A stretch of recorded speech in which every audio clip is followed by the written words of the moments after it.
Um, I think this is all right. I mean, this is an interesting, colorful element against the dark background. It kind of pops.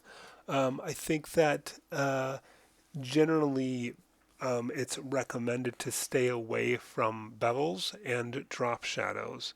Those are kind of fallen out of favor if they ever were in favor.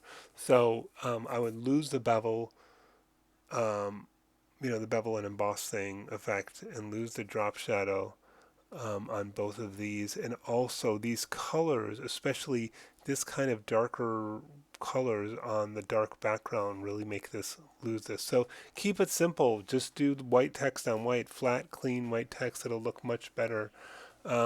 It looks like you have a little bit of gradation here, but it feels like it's sort of banding a bit. So maybe just do a plain solid color background. And look out for your spacing here. The 63 should have a space after the before the Pasadena. Um, this one for me is a bit busy, and also my eyes are actually interestingly, because of the dark background and the perfectly bright white line, my eyes are drawn to a blank white line in this image. And I don't think that's where you want to put the eye of the person looking at this. So I find this kind of brushstrokey thing to be a bit busy and messy for a business card. I do like the text here, but I don't like this so much, and I don't think those pair well together. I might even just use the same font, top and bottom. But the big white line, it's just grabbing my eye and kind of pulling it away from everything else. Where I'd rather, for example, your name and title pop more. And yeah, again, this font doesn't pair well with that one, I don't think. Um, I think, conceptually, I like the sort of big M kind of shape and the A interacting with each other. Um, and I think we have pretty much the same. Well, it's not the same font combination. It looks like the same one at the top.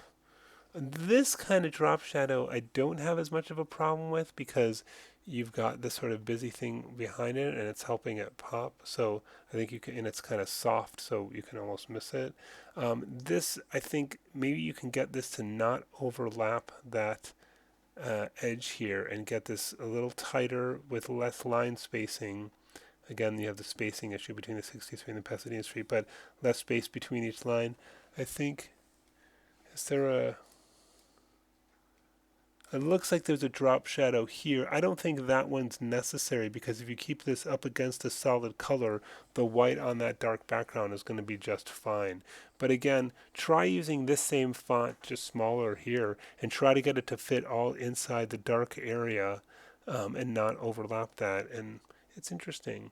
I guess it's the only thing is I feel like the big name on top of this it makes it a little busy. What'd be kind of cool is if this was a two-sided card, and then you leave this text off of this side entirely, just have all your contact information, which again fits up against the dark swatch of color and doesn't overlap. And then on the flip side of the card, you have name and title. That could be kind of cool. Um, yeah, is that all of them? I think we saw them all.